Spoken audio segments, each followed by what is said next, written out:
આમ તો ચોમાસું આવે એટલે સાથે સાથે રોગોનો ઉપદ્રવ પણ વધતો હોય છે, પરંતુ આ વખતે વાત થોડી ગંભીર છે.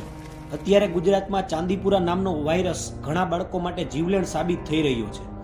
આ વાયરસ સૌથી પહેલા 1965ની સાલમાં મહારાષ્ટ્રના ચાંદીપુરામાં જોવા મળ્યો હોવાથી તે ચાંદીપુરા વાયરસ તરીકે ઓળખાય છે.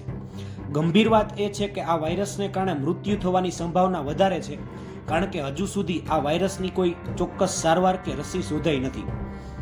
આ ચાંદીપુરા વાયરસ ખાસ કરીને બાળકોમાં રોગ પ્રતિકારક શક્તિ ઓછી હોવાને લીધે 14 વર્ષ સુધીના બાળકોમાં વધુ ફેલાય છે. આ વાયરસને લીધે થતો રોગ ચેપી નથી, એટલે એક વ્યક્તિથી બીજા વ્યક્તિ સુધી ફેલાતો નથી.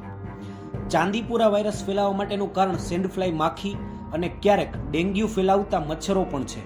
સેન્ડફ્લાય માખી અને મચ્છર કરડવાથી ચાંદીપુરા વાયરસ થઈ શકે છે. સેન્ડફ્લાય માખી સામાન્ય માખી કરતાં 4 ગણી નાની અને દેખાવે સફેદ હોય છે. આ માખીનો ઉપદ્રવ ભેજવાળા ભાગો, કાચી પાકી દિવાલની તિરાડો અને હોલ, પાણી ભરાઈ રહેતું હોય તેવી જગ્યાઓ અને સૂર્યપ્રકાશ ન આવતો હોય તેવા અંધારાવાળા ભાગોમાં થાય છે.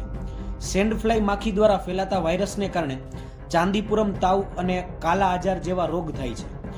ચાંદીપુરમ રોગ થવાથી બાળકમાં સખત તાવ આવવો, ઝાડા ઉલટી થવા, ખેંચ આવવી, અર્ધ બેભાન કે બેભાન થવું વગેરે જેવા લક્ષણો જોવા મળે છે. આ રોગથી બચવાના ઉપાયો માટે સાફ સફાઈ રાખવી જોઈએ, છિદ્રો અને તિરાડોને પૂરી દેવા જોઈએ, ઘરમાં સૂર્યપ્રકાશ આવે તેવી વ્યવસ્થા કરવી જોઈએ, બાળકોને જંતુનાશક દવાયુક્ત મચ્છરદાનીમાં સુવડાવવા, બાળકોને ખુલ્લા શરીરે બહાર ન જવા દેવા અને આ રોગના લક્ષણો જણાય તો તુરંત ડોક્ટર પાસે તાત્કાલિક સારવાર માટે જવું જોઈએ.